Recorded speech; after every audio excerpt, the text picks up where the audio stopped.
Queridas familias, queridos amigos, cuando nosotros miramos dónde se desenvuelve nuestra vida, nos encontramos con dolor, que hay muchas divisiones, muchos enfrentamientos, intolerancias e incapacidad de vivir como hermanos. A veces ocurre en la misma familia, y esto es lo más doloroso, pero también en la realidad social. Hemos visto cuántas grietas hay entre nosotros, ahora que se ha puesto en uso esta palabra, como el reconocimiento de algo que así está, y no nos interesa superarlo. Esas grietas que hacen que siempre se hable del otro con agresividad, con intolerancia, a veces en las más altas esferas, con palabras muy agresivas, pero también vemos con dolor que esto ocurre en el mundo, entre las naciones. Cuántas guerras que hay. Conocemos algunas de las que están más visibilizadas por los medios, pero hay muchos enfrentamientos y hay una industria del armamentismo que enriquece a algunos, y que necesitan crear esos enfrentamientos, empobreciendo a los pueblos y dividiendo y destruyendo para sostenerse en ese enriquecimiento que la fabricación armamentista produce. Cuánto dolor. Y podríamos multiplicar esto, la violencia en las calles, la inseguridad en las familias. Esto se contradice tanto con el plan de Dios, que es la unión, la comunión, la unidad. Escuchemos lo que nos dice el apóstol San Pablo en su carta a los cristianos de Éfeso, que en realidad era una carta dirigida a sus comunidades, de un apóstol ya maduro, ya después de muchos años de realizar su misión, para que fuese leída como una carta circular, y que escribe desde su situación de prisionero en Roma, prisión, encarcelamiento que lo va a llevar finalmente al martirio. Él que está sufriendo precisamente esto, esa intolerancia hacia el mensaje preso por Cristo, nos dice esto: yo, que estoy preso por el Señor, los exhorto a comportarse de una manera digna de la vocación que han recibido. Habla un preso. No siempre en la cárcel se respira bronca o hay sed de venganza. ¿Y de qué nos habla el apóstol? Nos habla de nuestra vocación cristiana, la vocación que han recibido.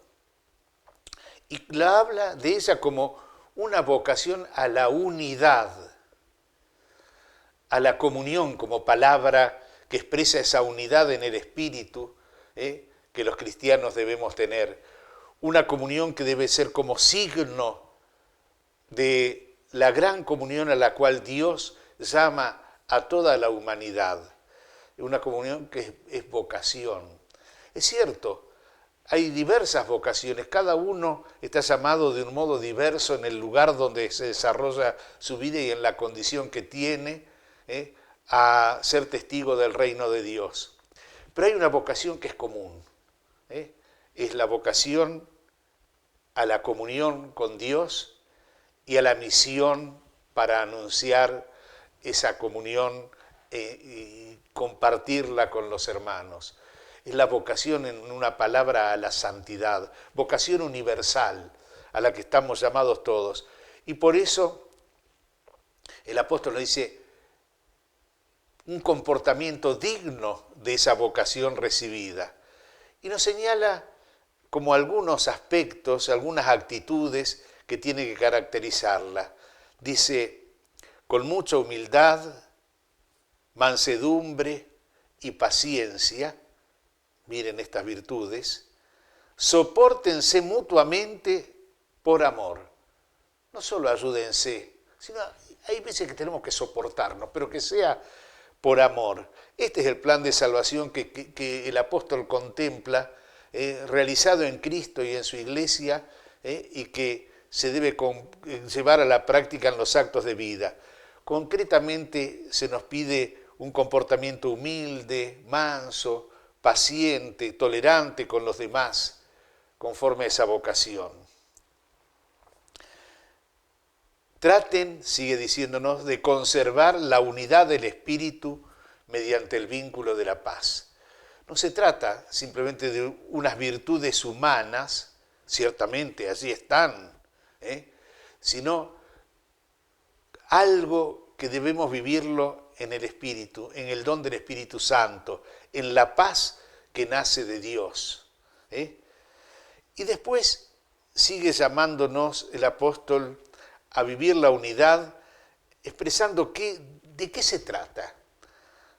Habla de nuevo de la vocación recibida y nos pone como el fundamento de esa comunión en la Santísima Trinidad. Sigue diciendo el apóstol, hay un solo cuerpo. ¿A qué se refiere? A la iglesia. La iglesia que vive de Cristo. En ella nacemos por una sola fe y por un bautismo.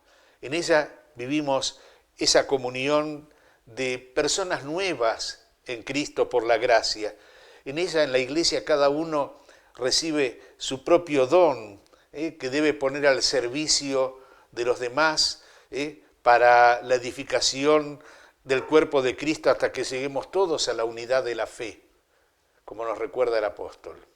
Hay un solo cuerpo. Sentir que si somos iglesia estamos llamados a esa unidad que el apóstol en otro lugar nos señala como el cuerpo de Cristo, donde hay diversidad de miembros, pero todos nos necesitamos mutuamente y todos debemos ayudarnos. Nadie puede prescindir de los demás. Y sigue diciéndonos, hay un solo espíritu, así como hay una misma esperanza a la que ustedes han sido llamados de acuerdo a la vocación recibida.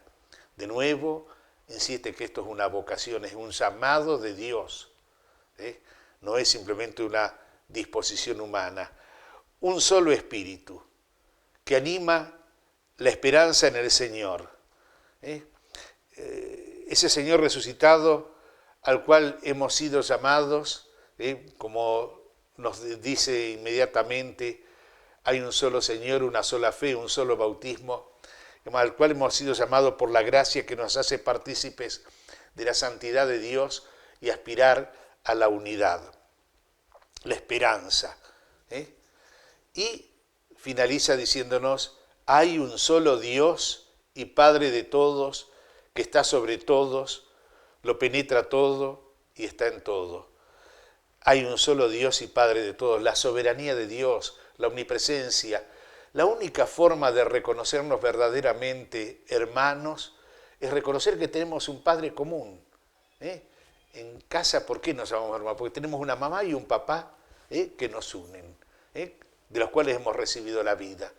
Si hablamos de una fraternidad, y esto ciertamente está en la aspiración humana, una fraternidad que llegue a ser universal, como cristianos nosotros sabemos que esa fraternidad tiene un fundamento. Es Dios como Padre de todos, que está en todos para hacer nacer en nosotros el amor filial, el amor fraterno. El Padre que nos llama a vivir como familia, vivir animados por una única caridad. Por eso estas palabras del apóstol, prisionero por el Señor, sin revanchismos y llamándonos a la comunión, nos muestra cuál es la vocación, es decir, el aporte que como cristianos, como iglesia, tenemos que dar a nuestra sociedad, ayudar a ser fermentos de unidad, así donde tantas grietas, de enfrentamientos, divisiones, guerras hay, el cristiano planta una semilla de vida y de comunión con su propia vida hecha en Cristo, en el Espíritu, en el Padre. Un fundamento trinitario que es el que da valor a todo aquello que hacemos y aspiramos. Pidamos al Señor esta gracia de poder ser constructores de unidad, de comunión, poder rezar el Padre Nuestro como lo hacemos cada día, sintiendo que es nuestro Padre, un Padre común, y por lo tanto tenemos que ayudarnos mutuamente a vivir esta fraternidad. Que Dios nos bendiga.